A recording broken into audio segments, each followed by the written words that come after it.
Thank you. আমি পেয়ে গেছি আর একটা ফুল, পুজো দিয়ে এসে বাড়িতে এসে আর একটা ফুল পেয়ে গেছি।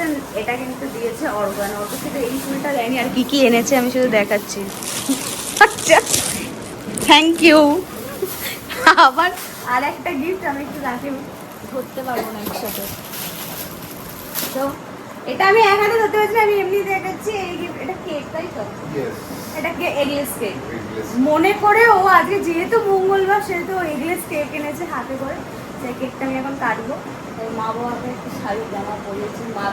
বাবার কপালটা পুরো কেটে গেছে সিঁদুরে, কাপালি কি লাগছিল পুরো ঘেবড়ে গিয়ে। সকালবেলা পুজোতে গিয়ে যে সিঁদুরটা দিয়েছিলাম ওটা ঘেবড়ে দিয়েছে আমার। আমি অনেক বাঁচিয়ে রেখেছি। মা অসুস্থ তো, মা তাই কোনো রকম তুমি একদম নিজেকে অসুস্থ ফিল করবে না। তো আজকে সকালটা তো সুন্দরভাবে পুজো দিলাম।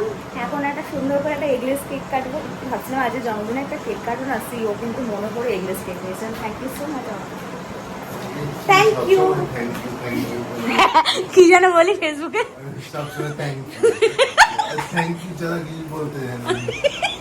আমি ও কি যেটা কমেন্ট করলো স্টার পাঠায় আমাকে থ্যাংক ইউ, ইচ্ছে করে থ্যাংক ইউটা লিখি, তাহলে এই থ্যাংক ইউ পরে খালি। তো চলো আগে কেকটা কেটে নিই। ওরে সাবাস, এখানে কি লেখা? Happy birthday ঝিলি। এটা কিন্তু আমার বাড়ির নাম। সবাইকে দেখিয়ে দিলাম। না কেন পাকা বন্ধ করবো কেন? আগে কেকটা খুলতে দাও। কেক ক্যান্ডেলটার জন্য তো, সে যখন জ্বালাবো তখন হয়ে যাবে। ও কত দূর থেকে এসেছে বাবা এটা এত কিছু নিয়ে। ওরে সাবাস। এই যে এই দেখা যায় উঁকি মারছে আমার কেক। ভারী আছে, আমি ওই জন্য ভয়েতে ধরছি। ওয়াও, ক্যান্ডেলটা তোলো তো। লাভলি একটা কেক। যেহেতু আমি গান বাজনার ভালো, মানে গান বাজনার একটা বুদ্ধি করে গান বাজনার কেকই এনেছে। এটা লেখা আছে happy birthday Jhilik, varieties type of guitar and all tuning. আর এটা হচ্ছে গানের খাতা, তাই তো? এটা কি হিব্রু ভাষা লেখা? এই ভাষাটা অর্কই জানে না, এই ভাষাটা অর্কই জানে। অর্ককে এটা পড়ে বোঝাতে হবে এটা কি লেখা আছে।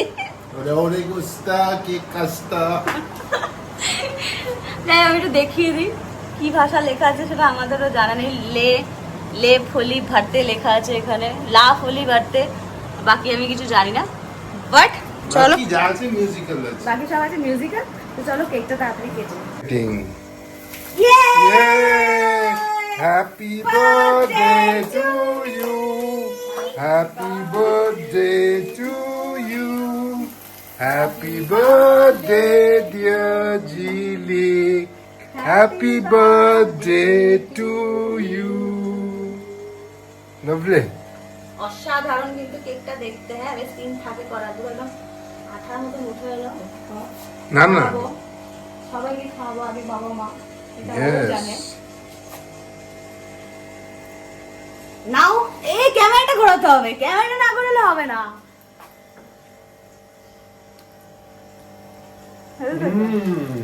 এগলেস কেক, হ্যাঁ মনে করে আছে যেহেতু মঙ্গলবার সেখানে রাখলাম। Thank you so much Arka. আবার থ্যাংক ইউ বলে মেয়েটা সব কাট করো, কাট ইচ্ছে কাট কর। ওটা বলে হলো পথ থেকে না, ওকে আমি ইচ্ছা করে বলি, যেই বলবো থ্যাংক ইউ আবার থ্যাংক ইউ বলে। বাজে মেয়ে ইচ্ছে করে বলবে একজন। হ্যাঁ জন্মদিনের দিন বাজে কথা বলতে নেই। এবার ফ্যান চালিয়ে দেবো, ভয়ঙ্কর গরম লাগছে। সেটা করতে পারে। অ্যাকচুয়ালি আমি ইরিটেট করতে ভীষণ ভালোবাসি মানুষকে, বাট এবার একটা গিফট খুলবো আমি। তুমি দাঁড়িয়ে আছো কেন? তোমার শাস্তি দিয়েছি তো, তোমার না চলছে কেন? বসো, ওখানে চেয়ার আমি খালি করে দিয়েছি তো। কত গিফট, মনে চিন্তায় কি গিফট বেরোবে। কাকিমা সুন্দর লাগছে। হে ব্লিশ, হে ব্লিশ গিফট। বাকি অনেক গিফট আছে, সেটা আমি আলাদা একটা ব্লগ বানাবো, কিন্তু এখানে ওর সামনে কিছু নিয়ে আসছে। না পরে বানালেও কিছু ক্ষতি হতো না। ওয়াও তোমরা বুঝতে পারছো কিনা জানি না, একটু ক্লোজ করে দেখাও ব্যাপারটা। ক্লিয়ারভাবে দিয়ে দাও। আলো পড়ছে, হ্যাঁ আলো পড়ছে। দাঁড়াও আমি এটা দেখাই। এইদিকে টিউবটা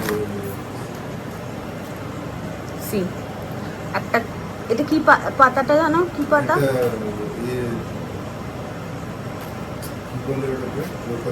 হ্যাঁ সেই পাতার মধ্যে কিন্তু আমার ফেসটা, হ্যাঁ এবার বুঝতে পারছো এই জন্য কিন্তু, হ্যাঁ এটা অরিজিনাল পাতার মধ্যে কিন্তু এই ফেসটা বানানো। মা দেখো, বুঝতে পারছো? ধরো ভারী, ও আরো গিফট আছে এখনো। আমি বলছি সে এটা কি, এখানে কি লেখা? কি সুন্দর একটা বন্ধ, এটা কি? খুলে দেখ। আমি বাচ্চাদের জামা পরবো নাকি? স্মল তো বাচ্চাদেরই পরে। ওকে বলে জামা খুঁজে পাওয়া যায় না, বাচ্চাদের সেকশনে যেতে হবে জামা খুঁজতে। My favourite green top, heavy হয়েছে। আমি নিজেও গ্রিন পরে আছি, এটা সবাই বুঝে গেছে আমার গ্রিন ভালো লাগে। তো থ্যাংক ইউ, একটা সুন্দর জামা। এটা তো কোনটা? হ্যাঁ আমি অর্কর দানেই চলি, অর্ক দান করে আমাকে। হ্যাঁ আমি সেই দেখো দানেই দেখো চলি। কিরম বদনাম করছে। এটা বদনাম? তোমরা বলে এটা বদনাম করছে, আমি এটা সুনাম করছি। এই আমার দান হচ্ছে এইটা। ও হ্যাঁ অবশ্যই ফুলটাও ফুল। এর ভেতরে একটা জিনিস আছে। তাতে তো আরো আছে, কিন্তু সেটা লেখা আছে ও আচ্ছা না, সে কোথায় গেল? কোথায়? ও চিপকানো, চিপকানো না, উল্টানো। খুলছে না তো। ও আচ্ছা নিজে দাও, নিজে এটা নিজে রেকর্ড করো।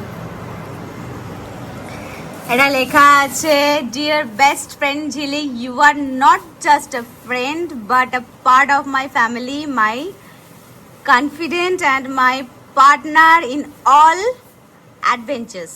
Okay, this is gift is a small way to showing how much I appreciate your presence in my life. Thank you forever, constant support, your laughter, and for being a shining light even in the toughest time. Okay, you make life so much better and I am so lucky to have you in my life. With love and heartiest gratitude, Arko. এরকম করে দেখিয়ে দিচ্ছি। C কালকে একটা আমি video দিয়েছি যেটা আমি একটু ইমোশনাল হয়ে গেছিলাম, যে আমার বন্ধু বান্ধব খুব বেশি বন্ধু বান্ধব নেই, কিন্তু যেটুকু আছে সেটুকু মানে ভগবান আশীর্বাদে তারা আমার খুব ক্লোজ। সি এতগুলো গিফট ঠিক আছে, মানে কেক দেয় সবাই, ওর সামনে আমি বলছি কেক সবাই দেয়, জামা কাপড় সব কিছু দেয়, কিন্তু এইগুলো না, এইগুলো বা ওই যে একটা ছবি দেখালো, এইগুলোর পুরো প্রাইসলেস। যেমন রিদ্ধি একটা গিফট পাঠিয়েছে, পুরো ছবিগুলোকে কোলাজ করে। আমার কাছে দামি গিফট তো ঠিক আছে, দামি গিফট আমি অনেক পেয়েওছি, কিন্তু এই জিনিসগুলো যে এত নিয়ে করা, এটা আমার কাছে মানে সত্যি খুব ভেরি লাকি মনে করি এইগুলো পাওয়ার জন্য। সো অর্কর সাথে আমার বন্ধুত্ব তো অনেক দিনে ইনস্টাগ্রাম থেকে, কিন্তু আমাকে পাত্তা দিতাম না না, আমি লাতি আমি অ্যাকচুয়ালি আমি হঠাৎ করে আননোন ব্যক্তির সাথে কথা বলতে ভয় লাগে আমার, কে ফেক প্রোফাইল হবে, কে কিরকম হবে বোঝা যায় না। বাট আমার সেলুনটা খোলার পর ও নিজে থেকেই এন্তুটা নিয়ে যে এসে আমার সাথে দেখা করেছে, আর তারপর থেকে ওর সাথে আমার বন্ধুত্বটা এরকমই হয়ে গেছে সত্যিকার। এখানে যেটা লেখা আছে না ফ্যামিলি, এখন ব্যাপারটা পুরোটাই ফ্যামিলির মতন হয়ে গেছে। তো থ্যাংক ইউ সো মাচ আবার।